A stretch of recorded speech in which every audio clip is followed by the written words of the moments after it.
You two brethren, you are you and I am. Today we're going to be talking about Reason's tool window. It's a super helpful window if you ever find yourself in a position where you need to transform a lot of MIDI very quickly. Let's say you need to humanize some chords or an arpeggiation. You want to add some feel and swing and change the velocity, make it feel like somebody played it. Well, this is the window you reach for that. Or maybe you can play, maybe you're a virtuoso, and so you don't really dive into the extras that come with quantization. So this is for you too. Maybe you're on the road and you need to write a song, but you need to, pencil it in, and you need to find some ways, some tricks to have the computer help you make it sound human. Or maybe you want to sound not so much like you today. I don't know. But anyway, let's get to it. Okay, so here we are in a session that, I don't know when I started this. I started a couple days ago, and I started with, lately I've been writing all my songs from just, I used to start with drums, but now I start with chords, and I have this whole method actually where I kind of start with chords and I embellish from there, but that's for a different video. Anyway, for this video, I'm going to show you, I actually already kind of transformed these.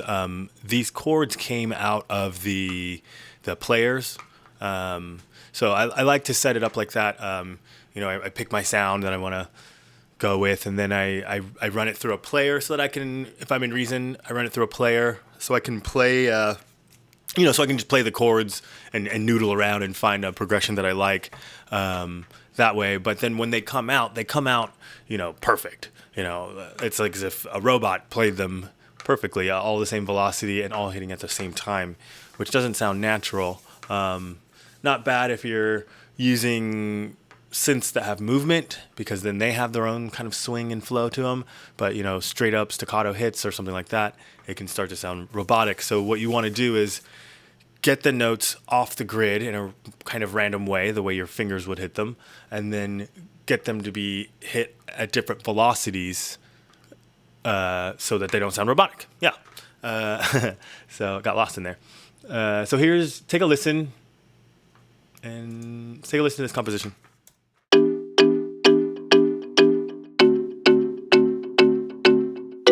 There's no drums or anything. It's literally just the melodic content I've written so far. Turn this loop off.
So that's all I have so far. Could be a cool one. So the first thing I started with was this pluck here. So we will open it. I will probably do a tutorial on blocks mode. Hit me up in the comments if you want to see that. I use it a lot as an arrangement tool. You kind of write your loops. You write your main loop, and then you want to find a quick way to arrange what blocks is that. So actually, I'm going to go into this block. Intro. This is the pluck. I'm going to take a copy of it, and then I'm going to go back out. So I can just get rid of all this because it's super easy to reprogram back in. I'm not sure why I put that there, so I'm just going to leave it. But if I turn the snap on and just paste that there, and then hit P to play it in loop, let's take a look at what's going on. The humanized. Now if I add some grid, if you look, these hits, they're not on the grid. And that's true. And that's true all the way through. You see they're not on the grid, and they all have different velocities too. Here, let me scale the velocity down so that you can actually see the difference. These are just not varying enough shades of red for me. Okay, let me scale this MIDI down actually so that you can see what's going on. If I scale the velocity down a bit, here you can actually see they're all different velocities. Okay, so I'm going to take all this humanization that I added, and I'm going to use the MIDI tool window, or the tool window. Sorry, I always call it the MIDI tool window, but it's just a tool window. You get to that by pressing F8. I'm going to use the tool window. It's actually on the groove side right now, which is another pro tip. I like using this window to add groove and swing. We'll get to that in a minute. So I'm going to use this tool window to remove all the humanization I have here, and then play that result for you.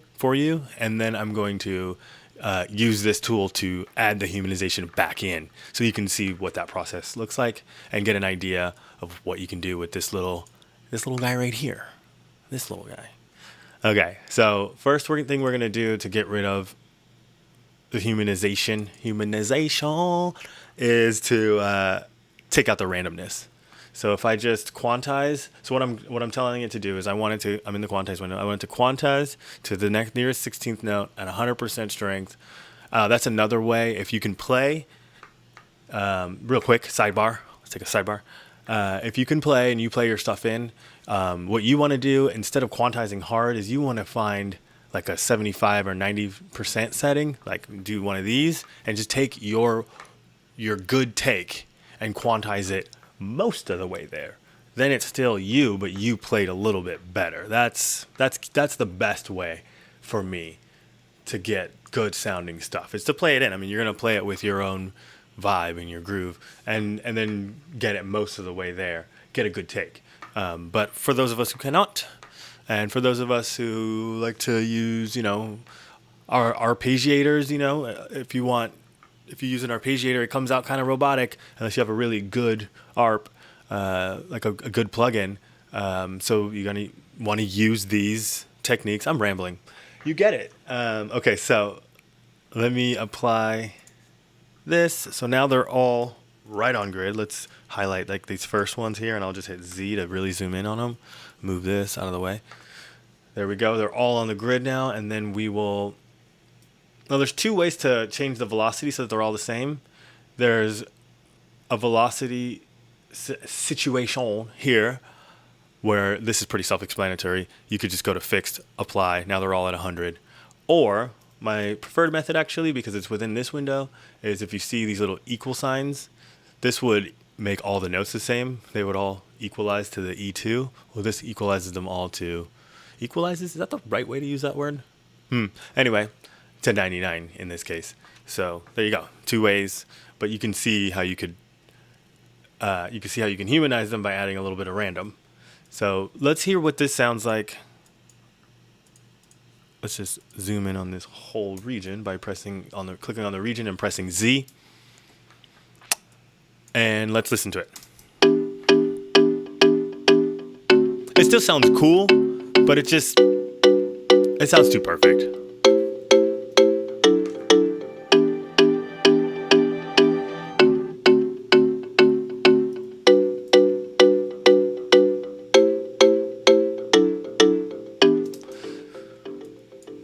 So, let's get to humanizing. Actually, I'm sorry, let's take the, I don't know why some of these velocities, I must not have had them all selected. Let's equalize those velocities. Now it sounds really bad. Just robotic. So now that we've heard how robotic it can sound, let's humanize these up and see what the difference is.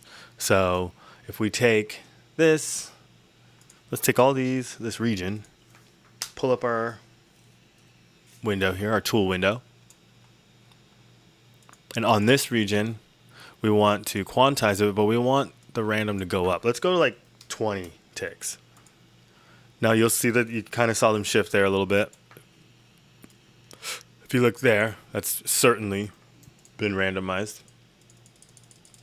Zoom out. Now let's see what they sound like moved off the grid.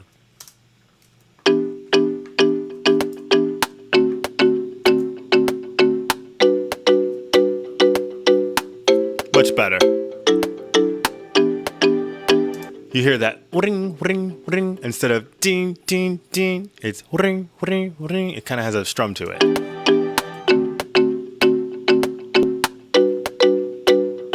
I've actually never done the randomization that high. I've actually never done the randomization that. Ooh.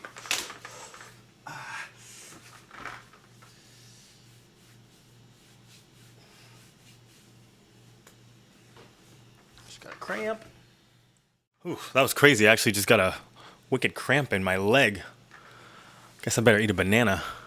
Anyway, I've never had the. I've actually never set it up with the randomization so high. It actually sounds pretty good. I wonder what it sounds like. Pull up my window here. I wonder what it sounds like at like 16 ticks. That might sound cool.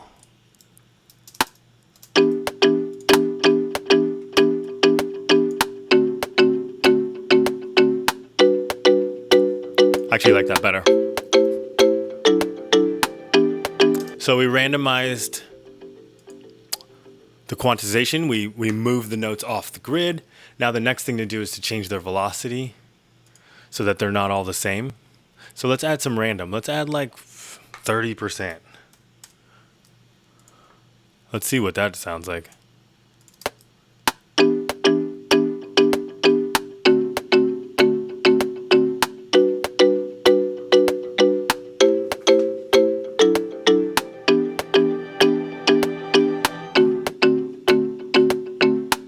With the way this synth is set up in Serum, I think I made it in Serum, the filter opens differently depending on how much velocity comes in. So you're actually adding a little bit more expression to the instrument by changing the velocity, because it was set up that way.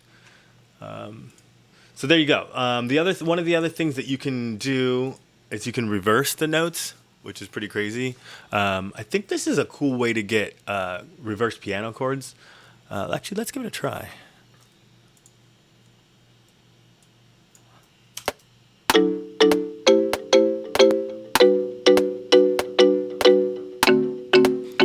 Yeah, so if you were to take long chords, write them in order, reverse them with this button, with this function, and then record the result, and then take that audio and reverse that, you would have reverse piano. Let me reverse this back.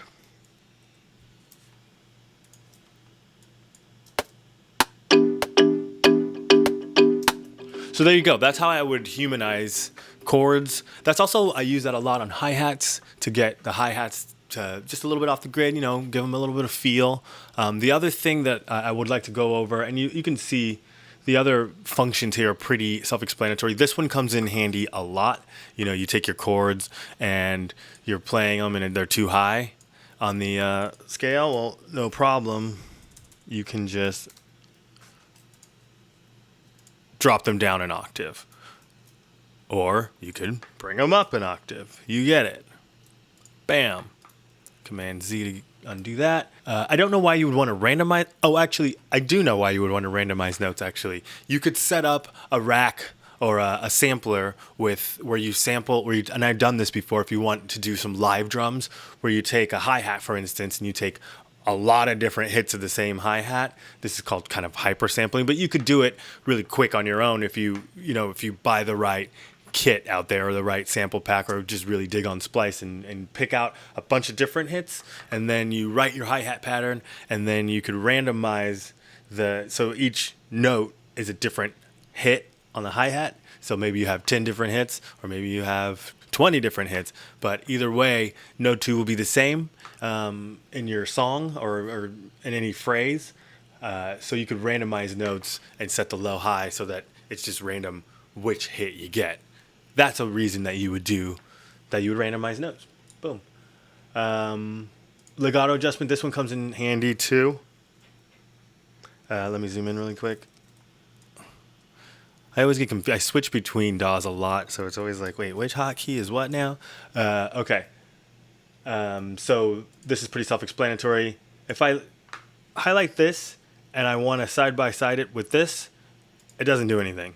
That's an interesting way to look at it. Reason's way of looking at it is that you have to highlight both of these and say, I want these two to butt up to each other, which means that this one will stretch over to this one but this one won't go anywhere, like so. That's interesting. In Logic, you would just highlight these and say legato, and then they would just bam go over to here. Same in Ableton, but in Reason, it's like more like saying legato to where. So you have to say to here. Anyway, so that's how that's used. I use that a lot. You get it. Alter notes I never use. I guess it's the same thing as randomized notes, I guess.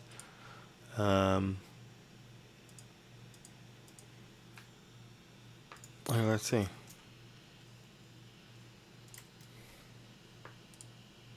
Yeah, it's just a kind of a randomization. Don't know why. Actually, let's see what that sounded like.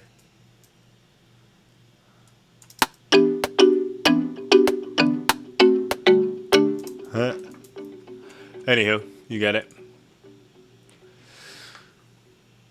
So, and then there's extract notes to lanes. You can explode. This is handy. This comes in handy when you want to, if you write a drum pattern in Kong, and you decide later on you want to explode that drum pattern out to multiple lanes. That's where you do this. You can explode it out so that your hi-hat's on one lane, blah, blah, blah, for easy arranging later. So that's what this is for. So this whole tool window is legit in what you can get done and how quickly you can get it done. Instead of going in and copy and pasting and all that stuff, bam, explode or quantize or, you get it. The tool window is that it houses the groove settings as well. You don't have to go down here. I don't even know where it is because I never do it. Oh, yeah, there you go. You could go down here or you can just open this window. And so we're working on channel A1, so we'll wait on that. I would like to give it some swing. I like the MPC 60 swings. Let's say we give it like a 56% swing. No, let's go high so we can actually hear what it's doing. I wonder if, yeah, okay. We got to add this to that groove channel. Boom. And let's hear what that sounds like.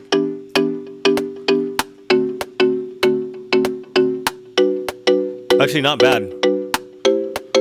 I wonder if I brought this down a little bit.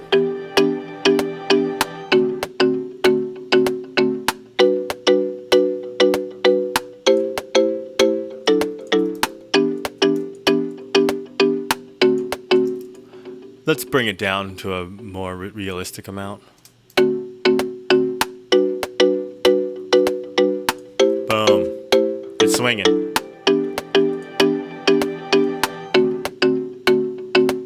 If we hit commit to groove, we could see what this swing actually looks like.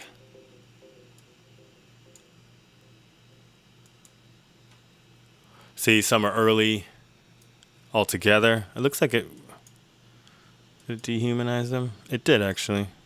Oh no. So you can see that they're ahead of you can see some are ahead now, some are rushed, and some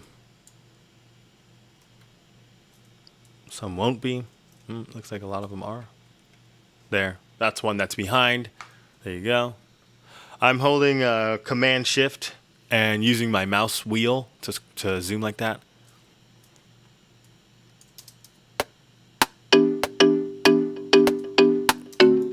So let's uncommit that. So before.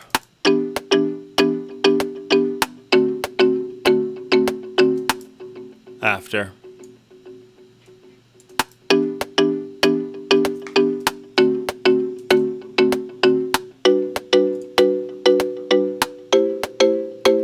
Subtle if timing is not quite your thing, but trust me, it makes a big difference in your songs when you add swing and shuffle like that. And that's the easy way to do it in Reason. The tool window. If you found this tutorial to be helpful, please consider subscribing, throwing a thumbs up on this video. Hit the little bell icon if you want to be alerted when I make new videos. I make about one a week. Yeah, that's it. Hope you have a wonderful rest of the day, and see you out there.